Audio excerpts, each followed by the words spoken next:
In our technological modern world, it's almost impossible to go as far as the local grocery store without being recorded on a surveillance system. From businesses to offices, homes and schools, most heavily trafficked areas are littered with cameras meant to observe malicious individuals committing crimes, or preferably to deter them from committing a crime in the first place. The idea of cameras in public spaces, and especially in your home, are meant to make you feel safe.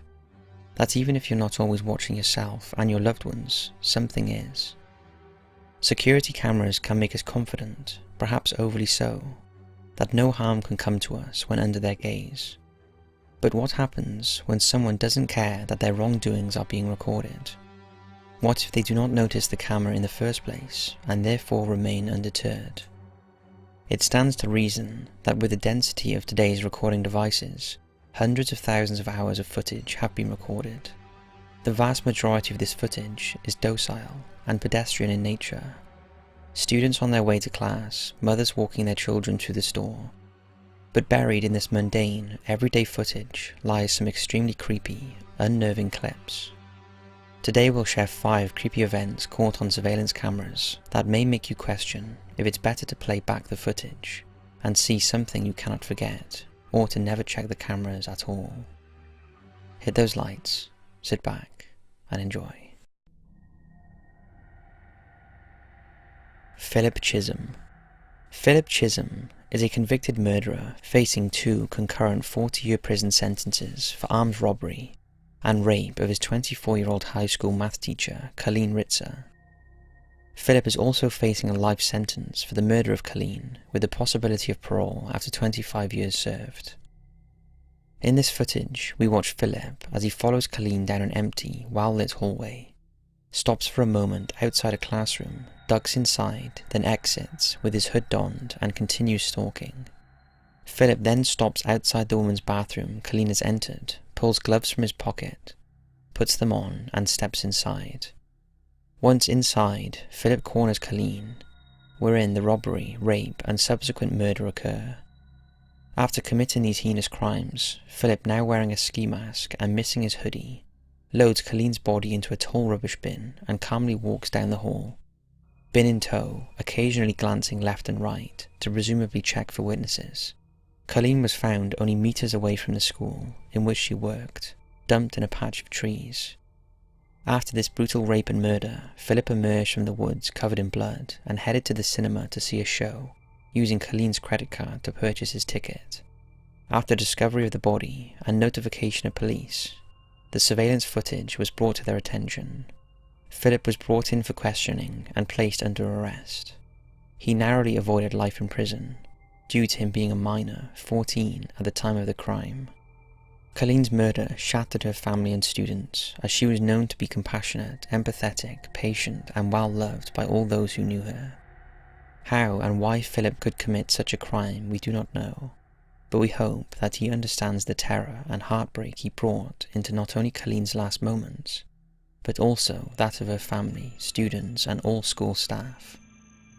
A school is a place that's meant to feel safe for both students and staff, and we're glad that this camera footage assisted in Philip's conviction, but wish there was more that could have been done to save Colleen's bright future. Luca Magnotta.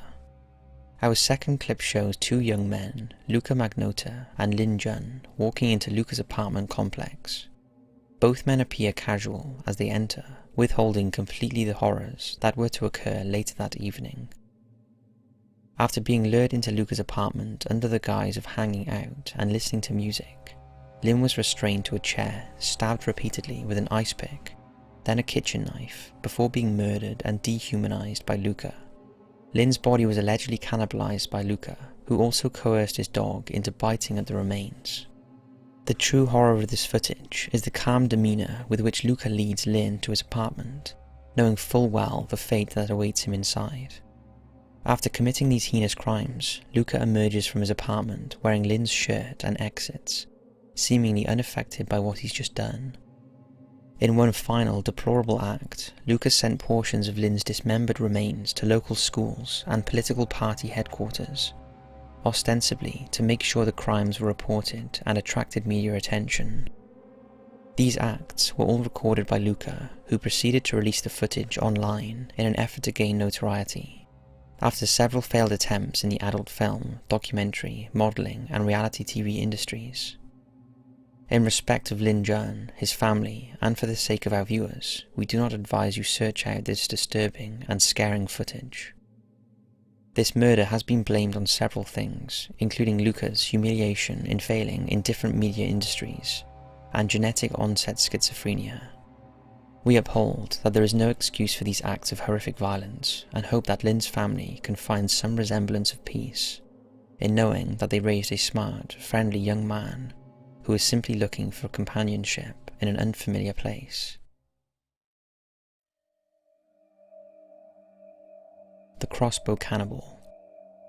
Self-proclaimed crossbow cannibal Stephen Griffiths is the subject of our next clip. Though short, the dishevelled appearance and inappropriate bravado shown by Stephen is terrifying to say the least. He emerges from his flat after chasing his third confirmed victim, Susanna Blamires, as she attempted to escape Stephen's frenzied violence. Stephen fires his namesake weapon, a crossbow, striking Suzanne fatally before she could get away. After the killing, Stephen throws up his hands in triumph, brandishing his weapon openly in one hand while flipping off the hallway security camera with the other.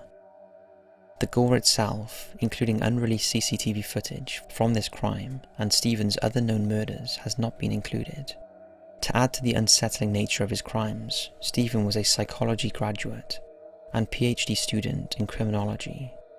This suggests a deep understanding of the conditions that afflicted himself and encouraged his crime spree. Stephen confirmed as much in court, while rambling innately about the grandiosity of his acts and his empathy towards his three known victims. Stephen ultimately pled guilty to these crimes, but is suspected of 3 other murders committed during the time of his known crimes.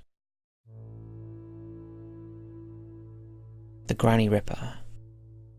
Tamara Samsonova, a Russian serial killer responsible for up to and perhaps exceeding 13 murders spanning 2 decades, is seen here in one of her earliest crimes.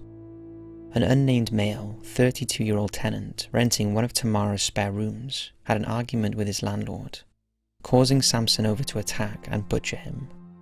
The details of the victim, argument, and method of the murder are either unknown or unreleased by Russian police officials. What is known is the victim was dismembered limb by limb and carried out to the streets in pieces by Samsonova. Samsonova also attempted to cook and eat portions of the body, not likely out of hunger, but out of a complete disrespect and general apathy towards her victim. In the clip, we see her pull unrecognizable pieces of her victim down the stairs and out to the front door of her housing, each piece wrapped in household items such as shower curtains and bedding.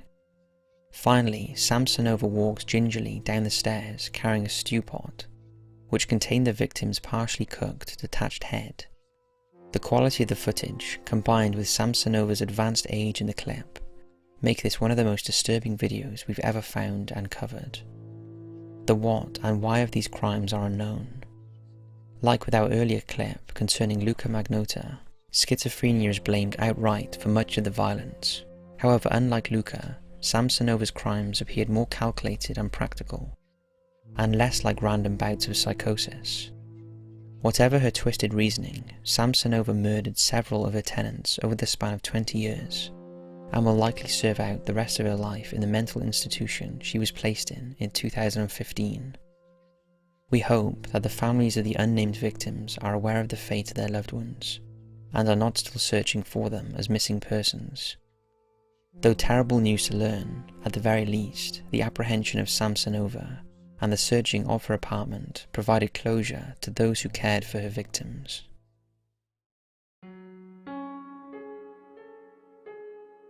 Midlothian church murder suspect. Our last clip is creepy for much the opposite reason of the others in this list. The person observed by church surveillance cameras, dressed in falsified police tactical gear and moving with an unnatural and unnerving gait, is suspected of murdering beloved wife and mother, Missy Bevers. In the video, the suspect loiters around and searches throughout the corridors of Creekside Church in Midlothian, Texas. Unlike the other videos we've shared, in which the mountain of information makes an otherwise unassuming surveillance clip haunting, this footage is creepy precisely because we know so little. Due to the full body coverage of the suspect's outfit, their gender, age, race, and even height and weight aren't known to a degree of high accuracy. The only details somewhat fleshed out are that the suspect is somewhere between 5 and 5'7", and wearing confirmed fake police SWAT gear, which appears ill-fitting, based on their flat-footed walk and strange gait. After the released portion of the church footage cuts off, the surreal-looking entity finds and kills Missy Beavers. Though we are withholding details of the method due to the recency of the crime, and in respect for those so deeply affected by the tragedy, there are several specific haunting aspects to the clip, namely the innocent and benign reputation of the victim, the location of the crime, and the veiled identity of the perpetrator. Not only does the crime occur in a church, a place meant to be sacred, housing kind-spirited people intent on helping each other and their community, but additionally the extra precaution of the security cameras proved useless in preventing or solving Missy's murder. Lastly, the motive of the suspect is not known, the assumed randomness of the crime adding another layer of unease.